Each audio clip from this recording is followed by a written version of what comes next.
Hola, ¿qué tal? ¿Cómo estás? Mucho gusto. Soy Álvaro y es bueno saludarte una vez más. Vamos a repasar unas cuantas preguntas sobre aspectos generales en las enfermedades reumáticas. Y vamos a repasar preguntas de años pasados. Eh, Nos vamos a centrar fundamentalmente en los aspectos que podrían ser más importantes para el examen, ¿sí? No va a ser una clase explicativa, sino más que todo de repaso de preguntas. Antes de comenzar, te pido que por favor me sigas en mis redes sociales, donde subo contenido médico con alguna regularidad. Y bueno, pues sin decir más, comencemos.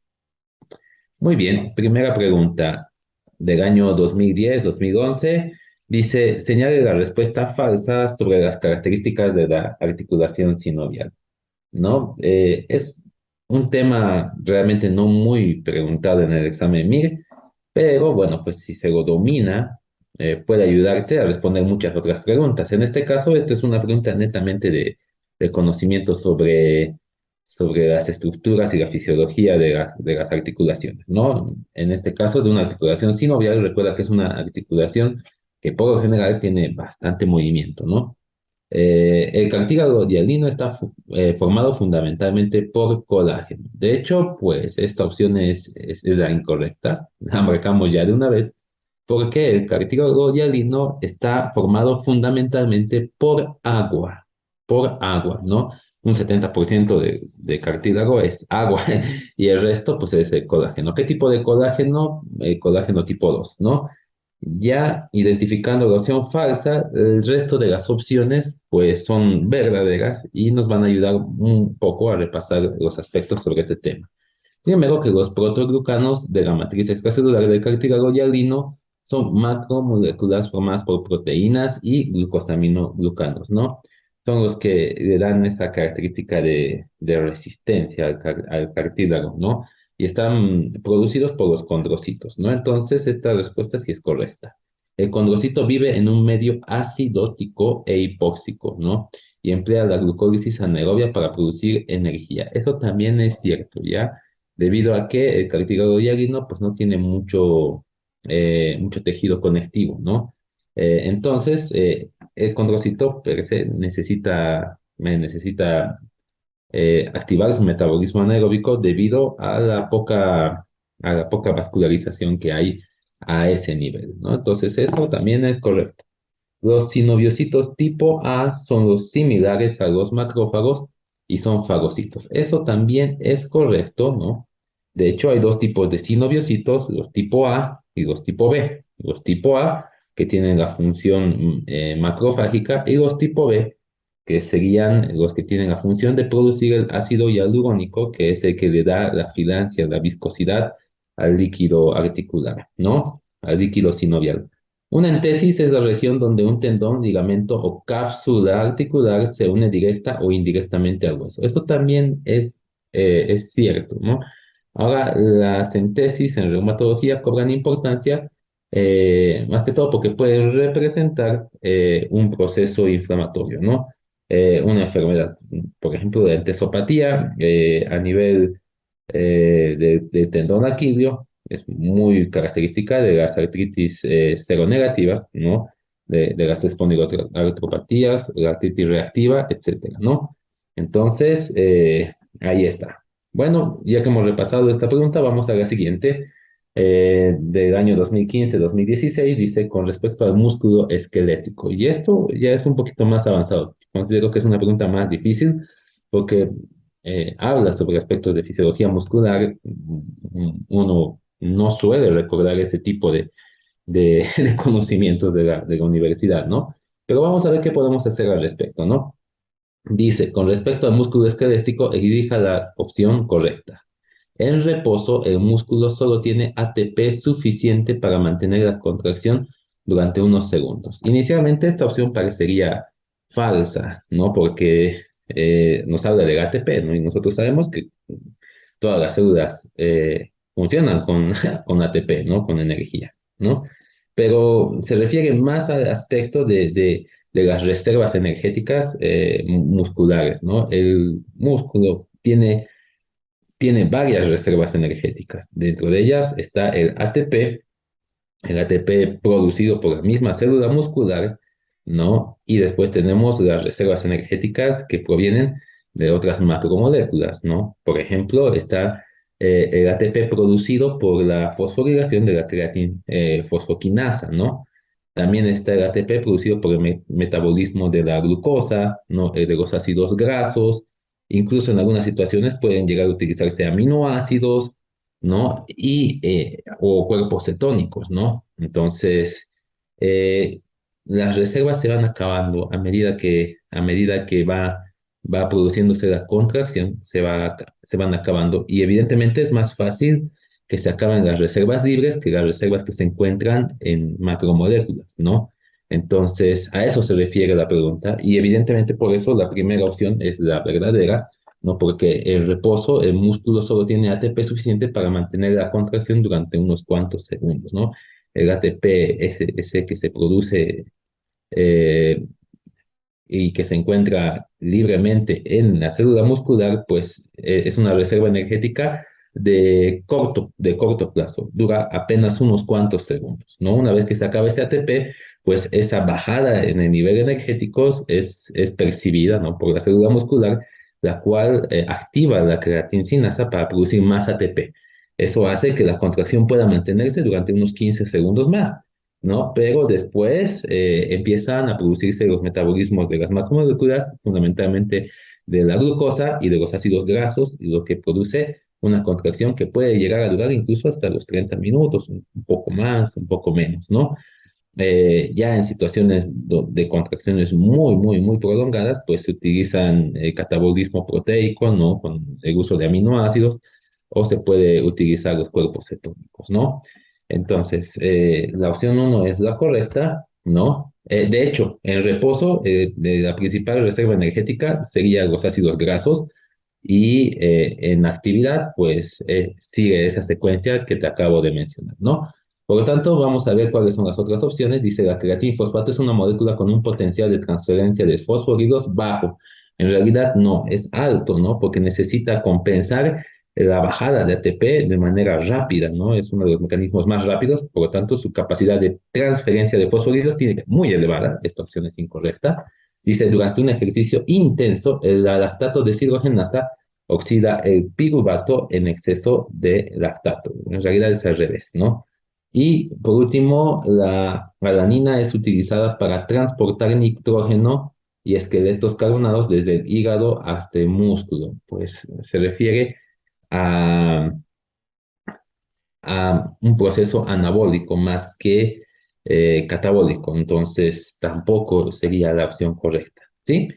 Muy bien. Vamos, siguiente pregunta. Del año 2014-2015. Es un caso clínico que nos habla de un hombre, 63 años, que tiene dolor de 5 años de evolución, tumefacción, deformidad progresiva, impotencia funcional. En realidad nos describe las características de una artritis reumatoide, ¿no? Una poliartritis así, una poliartritis simétrica, ¿no? De varias articulaciones, valga la redundancia, ¿no? Con un patrón claramente inflamatorio, ¿no? También podría ser una microcristalina, ¿no? Nos habla de ácido úrico incrementado y nos dice la radiografía de manos se muestra en la imagen. Y el diagnóstico más probable es artritis reumatoide. En este tipo de preguntas da un poco de rabia porque nos dan un enunciado tan largo para decirnos al final que sí, el diagnóstico más probable es una artritis reumatoide. Entonces, en este tipo de preguntas, lo ideal es no irse primero a las opciones y después ver la última parte del enunciado, ¿no? Que en este caso podría comenzar a partir de acá o acá, y ya nos damos cuenta más o menos de dónde va la pregunta y evitamos leer minuciosa y exhaustivamente el caso clínico, ¿no? Y bueno, pues en este caso nos dice la realización de una ecografía en este paciente, ¿no? Si la pregunta hubiera comenzado con, ante un diagnóstico más probable de artritis reumatoide, la realización de una, hubiera sido perfecto, ¿no? Fenomenal, pero en el examen te dan enunciados largos para que pierdas el tiempo. Pierdes el tiempo, aumenta la ansiedad y eso es contraproducente, ¿no?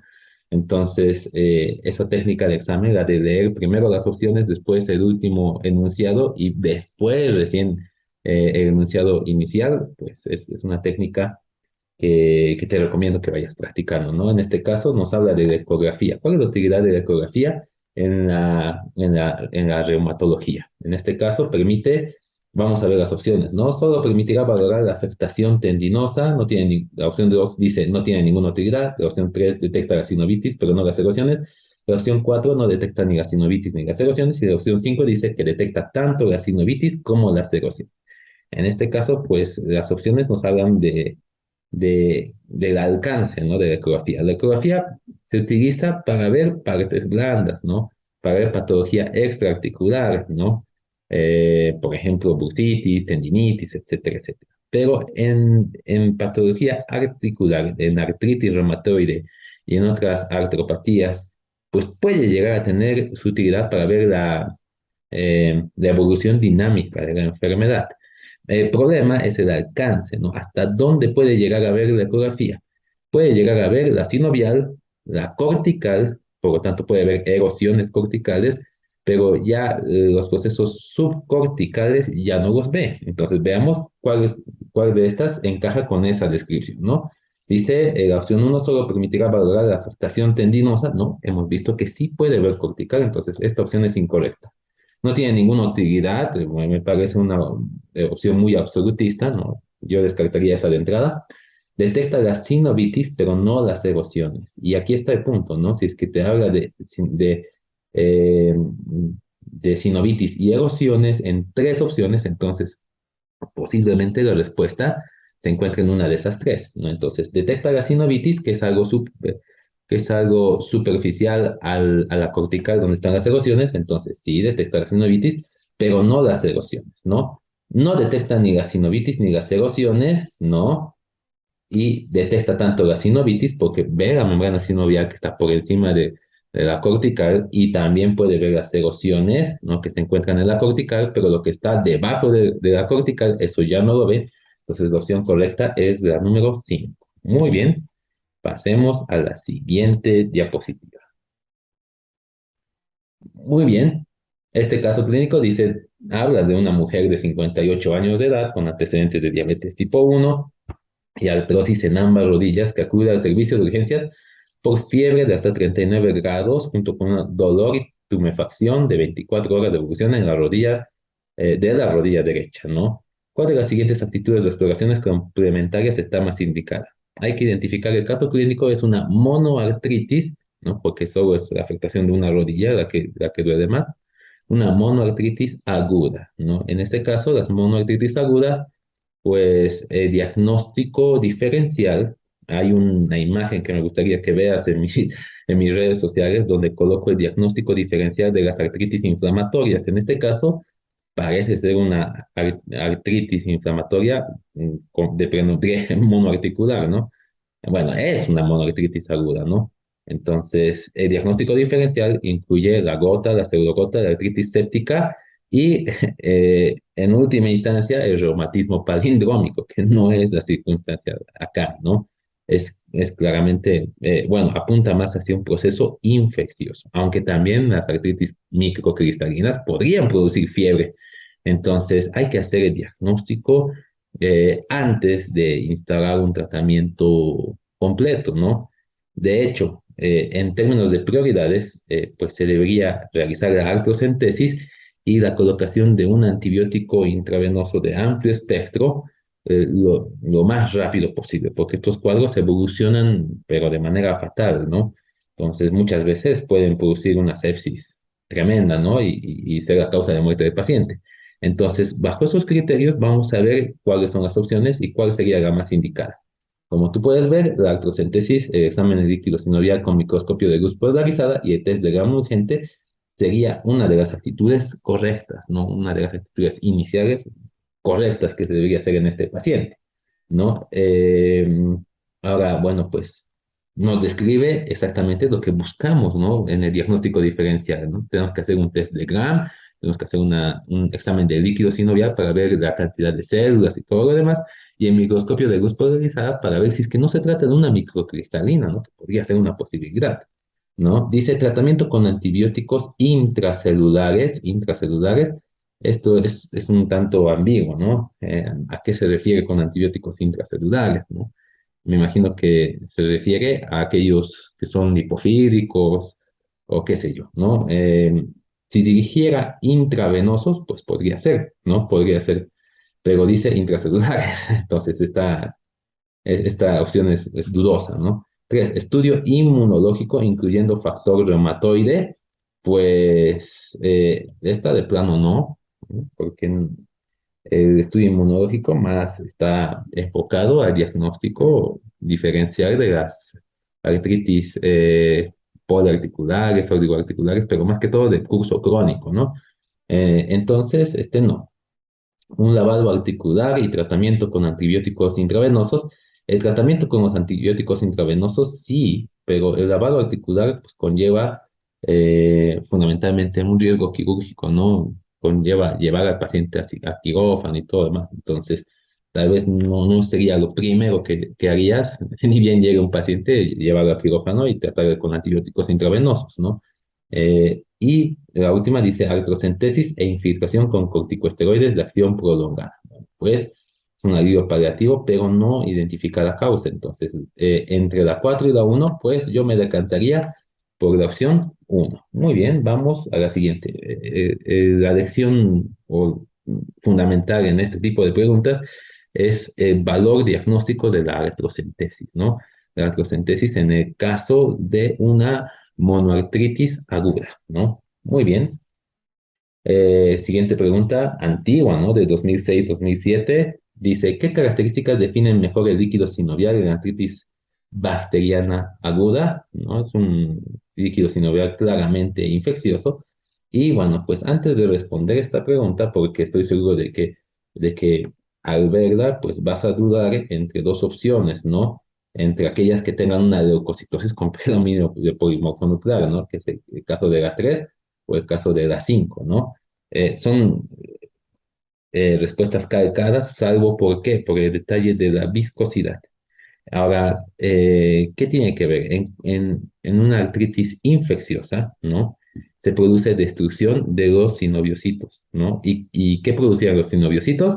Ácido hialurónico. ¿Y qué hacía el ácido hialurónico? Pues le concedía cierto grado de filancia, de resistencia, no era algo viscoso. Si no hay sinoviocitos, entonces no hay producción de ácido hialurónico y el líquido articular, en vez de volverse viscoso, pues se vuelve líquido purulento, ¿no?